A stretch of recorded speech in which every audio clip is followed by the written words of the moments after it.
Hey guys! This week's project is another edible but not really food item. Easter is here and everyone is either talking about how the eggs have shrunk in size but the prices have gone up in recent years, or how their favourite chocolate egg isn't available this time. To help rebalance some of that negativity, I wanted to make a giant egg with lots of intricate detail. Are you intrigued? Let's find out what I got up to, shall we?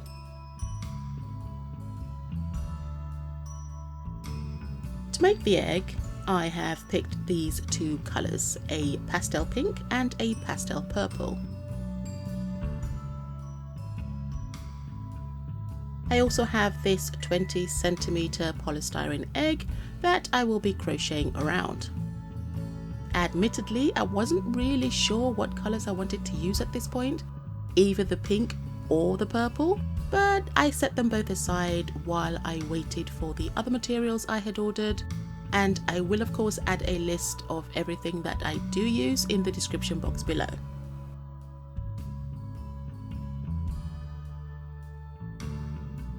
In the end, because I couldn't decide between the two colours for the eggshell, I went with both.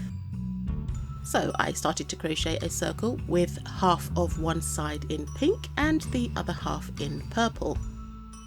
Unfortunately, this turned out to be a rather tedious and time-consuming choice. And to top it all off, I also went with single crochet stitches. I mean, what was I thinking? So do bear that in mind if you choose to do the same. I would suggest maybe a half double crochet if the double crochet is probably a little bit too much, but definitely half double crochet for this. You'll cover more surface area with less rows. Don't be me. Learn from my mistakes.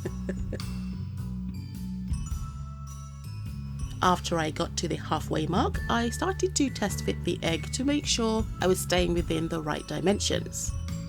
I followed the stitches and kept it directly in half as I carried on increasing the stitches, which resulted in a spiral colour split.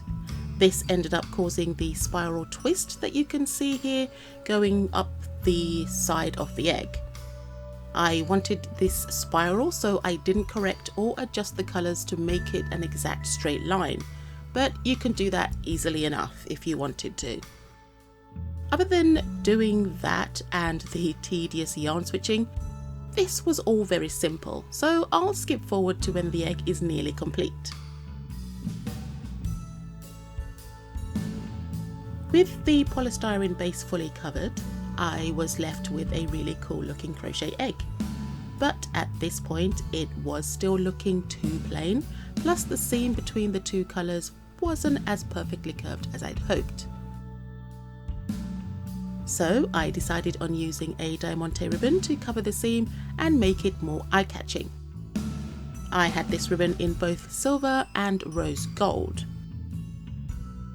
I felt at this point that although the silver was a little bit brighter, the rose gold would work better since of course it matched a bit with the pink and didn't clash too much with the purple.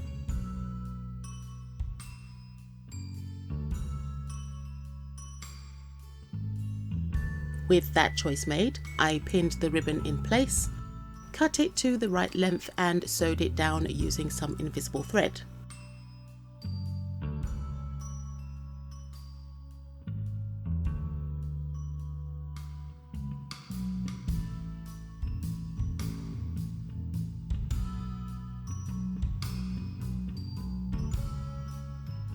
Again, I finished the rest of the sewing off camera to speed things up. Afterwards, I also added a pink and purple organza butterfly to the respective colour sides at the very top of the egg. So this looks so pretty in its simplicity, right?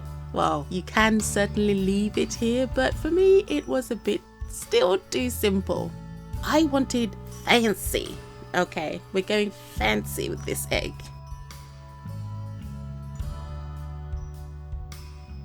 For the decorations, I do have this filigree lace, as well as some flowers. These are, I think they're chiffon flowers, and the organza butterflies.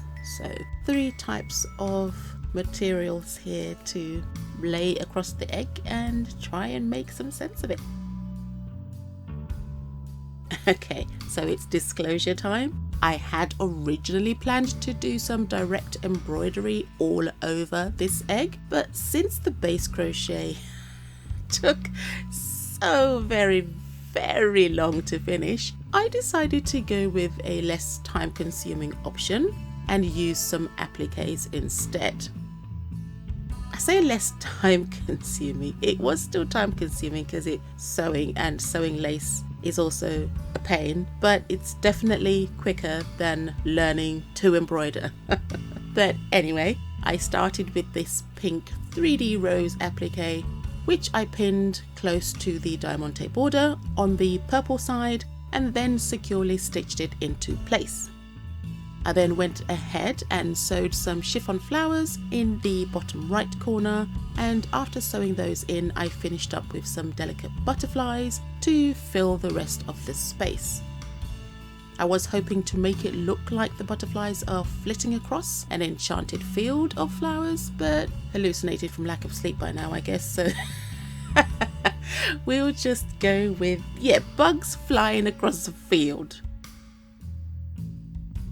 And with that, guys, we are so very nearly done, guys. I did want to test my embroidery chops on this project, so I can't deny I'm a little disappointed, but as time crunches of the past have taught me, the end of an overrunning project is not the time to learn something new. I do feel like I came to a happy compromise and ended up with a very pretty looking egg. So as I repeat the last few steps and sew matching features on the other side, but before I get to the reveal, I'd just like to thank you all for watching, and of course if you'd like to see more, then please like, share, comment and even consider subscribing. If you are feeling generous, then also please consider buying me a cup of coffee on Ko-fi. The link to my Ko-fi page will be included in the description box below, and any and all donations will be greatly appreciated. Don't forget to hit that bell button to be notified whenever I upload a new video. And with that, I'll leave you to enjoy the beauty shots. I'll see you in the next one. Bye!